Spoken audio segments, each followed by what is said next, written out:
In dry desert heat, sweat evaporates so fast you can feel fine while your body is already dying.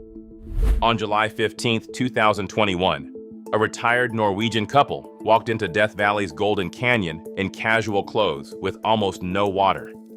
Air temperatures were approaching 134 degrees. Neither of them walked out. The reason comes down to a chain of small decisions that, one by one, left them with no way back. A white rental sedan sat in the gravel lot at the Golden Canyon trailhead on July 15, 2021. Records would later link the vehicle to Mathis Castier, age 55, and Ingrid Kasten, age 51, retired visitors from Norway, pending official confirmation. Their plans appeared simple: a short walk in Death Valley's famous canyons. The day's forecast warned of extreme heat, with regional reports describing air temperatures near 130 degrees Fahrenheit, though the much-cited 134-degree figure is rooted in a century-old disputed record. Modern instruments at Furnace Creek had measured 130 just days before, but not on this date. Distinguishing between regional heat and official air temperature becomes more than a technicality here. The question remains: how did an ordinary outing, beginning at a marked trailhead, end in disaster for two experienced travelers? Mathis Castier spent more than 30 years working as a maritime equipment technician in Tonsberg, a coastal town in southern Norway. His days revolved around machinery and ships, often in cold, damp conditions where sea fog and icy wind were part of the routine. Years of maintaining vessels and navigating unpredictable weather built a kind of expertise, one shaped by the North Sea's chill, not the searing heat of a desert. Ingrid, his wife and travel companion, shared in these journeys, but left no public record of outdoor exploits beyond Norway's familiar climate.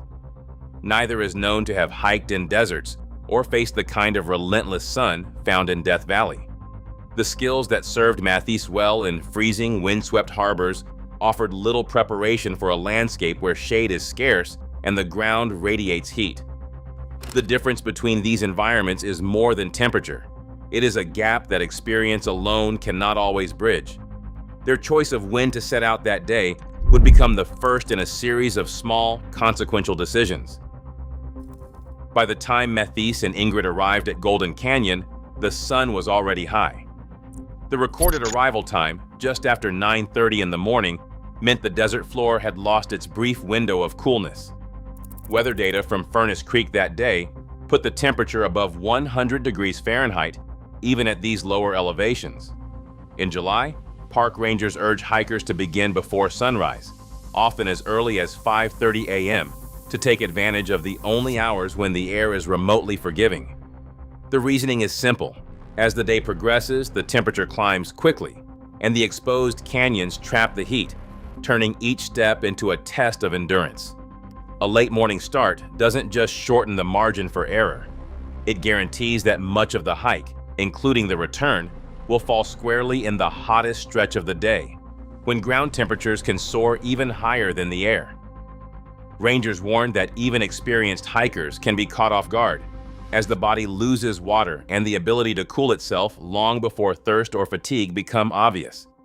With the clock already running against them, the question becomes what, if anything, could have offset the risk once the day's first advantage, an early start, was gone. The investigation into Mathis and Ingrid's preparations began with the contents of their rental sedan, carefully inventoried by park staff after the search. The list was short: a half-finished 1-liter water bottle, a partially used tube of sunscreen, and a folded park brochure with trail maps and safety tips. No record confirms whether this inventory was fully comprehensive, but these were the only items officially documented. The absence of electrolyte tablets, cooling gear, or extra water stood in stark contrast to the National Park Service's summer recommendations. At least 1 liter of water per hour, plus electrolytes, and gear for shade or cooling. Sunscreen, while essential for preventing sunburn, does nothing to replace lost fluids or lower core temperature. Early photographs recovered from the couple's camera show them smiling on the canyon floor, dressed in shorts, short-sleeved shirts, and sun hats. Their expressions are relaxed, with no visible signs of distress. Yet appearances in the desert can be misleading. The body may shed water through sweat so quickly in dry heat that clothing remains dry and faces appear composed, even as dehydration builds. Long, loose-fitting clothing, extra water, and careful shade planning are the invisible tools of survival in this environment. In the photos, nothing warns of the danger ahead. No visible hazard signals the presence of lethal heat. The line between a casual outing and a life-threatening emergency is often invisible, until it's too late. Dry desert airstrips sweat from the skin almost instantly. In Death Valley, the body's main defense against heat, evaporative cooling, depends on sweat turning into vapor and carrying heat away. But when humidity is low and temperatures soar past 120 degrees Fahrenheit, sweat can vanish so quickly that skin and clothing stay dry, even as the body loses water at a dangerous rate. There are no obvious warning signs. A hiker might feel only mild thirst while dehydration quietly intensifies. The appearance of comfort or composure offers no real clue to what's happening inside.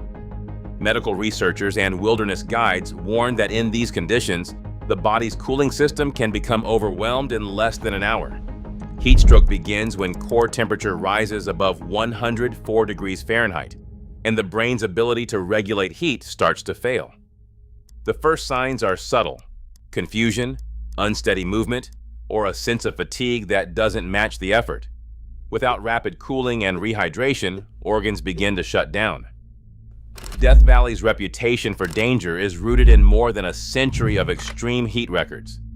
Park rangers, the CDC, and NOAA all stress that these risks are constant, but recent years have seen longer and more intense heat waves. While the official cause of death in this tragedy is heat exposure and dehydration, not climate change, the pattern of rising temperatures means that such emergencies are becoming more likely. For visitors from milder climates, the invisible nature of desert heat adds a layer of risk that experience elsewhere cannot erase. Past the familiar markers of Golden Canyon, the landscape shifts from the shelter of high rock walls to the raw openness of the Gower Gulch Loop. Here, the sun dominates. Sparse boulders cast only narrow shadows, and the trail winds into a wash where the valley floor seems to radiate heat back at every step. The route record, pieced together from photo timestamps and ranger notes, shows the couple moving steadily forward, each mile placing them farther from the safety of their parked car. Unlike an out-and-back hike, the loop's shape means that continuing on offers no easy shortcut home. Every foot forward deepens the commitment, especially as the temperature climbs. In this exposed stretch, the margin for error vanishes. Turning back would now require retracing miles under the same unrelenting sun, but continuing ahead only increases the distance before any hope of relief. The geography itself becomes a trap, quietly narrowing the options for recovery with each decision to press on, until the only way out is to keep moving, even as the body's reserves run low. Late in the day, the couple's path diverged. Ingrid was recovered beside a rocky outcrop, where a narrow band of shade offered little protection from the afternoon sun. Mathis was found about a quarter mile away, off the main route, his position suggesting movement through open terrain. The records do not reveal the exact moment or reason for their separation. What is clear is that their ability to support one another and make decisions together had ended. From this point, each faced the desert alone. The locations where they were found stand as evidence of isolation, not intent, marking the final irreversible breakdown of shared response in the face of overwhelming heat. Heat stroke does more than exhaust the body, it clouds the mind. As core temperature rises past 104 degrees Fahrenheit, the brain's ability to process danger and organize a response begins to falter. Confusion and poor decision-making can set in before any outward collapse. A hiker may lose the sense of how serious the situation has become, or find it impossible to plan a safe retreat. Muscles may stop cooperating, balance becomes unreliable, and the simplest choices, turning back, seeking help, even staying together, can slip out of reach. Wilderness medicine experts warn that these neurological effects strike unpredictably, and no record can reveal exactly when or how they altered Mathias or Ingrid's judgment. What remains is the evidence. Two experienced travelers, separated and unable to save themselves, each overtaken by a heat they could no longer outthink or outpace. The official findings leave little room for doubt. Autopsy reports from the Inyo County Medical Examiner list the cause of death for both Mathias Castier and Ingrid Castan as heat stroke, brought on by prolonged exposure, severe dehydration, and the body's collapse of temperature regulation. Investigators noted the absence of trauma or underlying medical conditions. The National Park Service incident report emphasized that no single mistake defined the tragedy. Instead, a late start, limited water, lack of desert hiking experience, and relentless sun combined to overwhelm even experienced travelers. The record stands.